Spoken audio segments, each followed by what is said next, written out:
أعوذ بالله من الشيطان الرجيم يا أيها الذين آمنوا لا تأكلوا أموالكم بينكم بالباطل إلا أن تكون تجارة عن تراض منكم ولا تقتلوا أنفسكم إن الله كان بكم رحيما رب اشرح لي صدري ويسر لي أمري واحلل عقدة من لساني يفقهوا قولي السلام عليكم ورحمة الله وبركاته Qur'an Weekly. Juz number 5, I picked an ayah from Surah An-Nisa today, and this is ayah number 29. Very powerful phrasing, and it captures really one of the main ethical principles of Islam. Those of you who claim to believe, Ya ayyuhalladhina amanu, la ta'kulu amwalakum baynakum bil batil.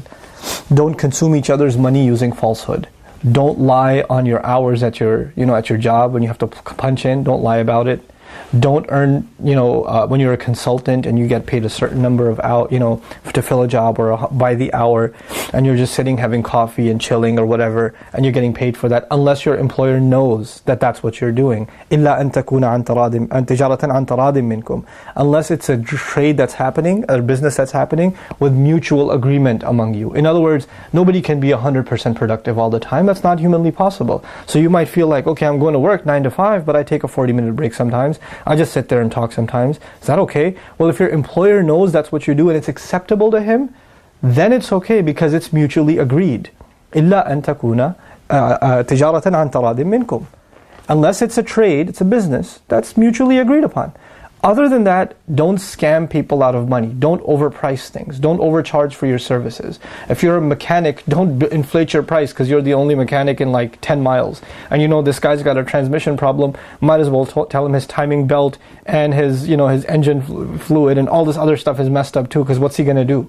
So all he can do is use you, right? Don't overbill people as if you're a physician, and charge them more and more and more because they're desperate and they're coming to you. Don't manipulate people like that. So don't eat people's money using falsehood. Also, tarad means that both parties are agreeing to the service or the product that's being exchanged. So if you know something about what you're selling or something about the service that you're providing, fine print if you will, that you know that your customer or your employer is not aware of, they need to be aware of it. They need to know. Because if they don't know and you're kind of skimming money out of them, then this is unacceptable to Allah. So most of our cell phone contracts, right, the fine print, this is bil batil, because you get all these fees and inconvenience fee or whatever, convenience fee and this fee, and you don't even know what these fees are for.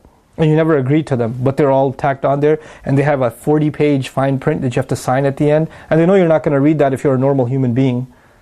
So, that's how they get away with these kinds of false agreements. We, Muslims, when we go into business or professional agreements or employment, we cannot consume money based on falsehood. We cannot eat people's money. And it's not just about employees with employers, it's employers with employees too, and that's what I'll end with. That employers, decide to pay a certain amount. When you know your employee's working harder and they're doing more, and you're not paying them more as a result, or you're paying some employees more than you're paying other employees for the same exact work because you're giving preferential treatment, this is also falsehood. This isn't right. You can't do that. These are unethical standards, that you pay some the same amount or you pay somebody else more amount even though they're doing the same work. This is you're eating their money because it's no longer your money. The person you underpaid, you just ate their money. And the only way you can get away with that is if they both عن تراضٍ منكم. And finally, if they both agree to it and they're both happy with it. That's the amazing thing in the ayah. You don't just agree with your consumer, because you can get them to agree even if they're not happy. You know how car salespeople get you to agree even if you're not happy and you sign the thing and you regret it later? You have to be happy. Both sides have to be happy and completely content with the agreement عن تراضٍ منكم. That's the beauty of this ayah. That if both parties are not content, then this is not a fair agreement. And once the fair agreement is in place, you have no right to complain. Because you're the one who consciously and clearly agreed to this sort of thing. If we abide by this principle, wallahi, our business practices and our organizations and our companies, the companies that we run, and us as employees, we're going to have much better lives. May Allah Azza wa Jal help us be fair in our business dealings and implement the wonderful ethics that are in this beautiful ayah of Surah An-Nisa. Barakallahu li wa lakum. Wassalamu alaikum wa rahmatullahi wa barakatuh.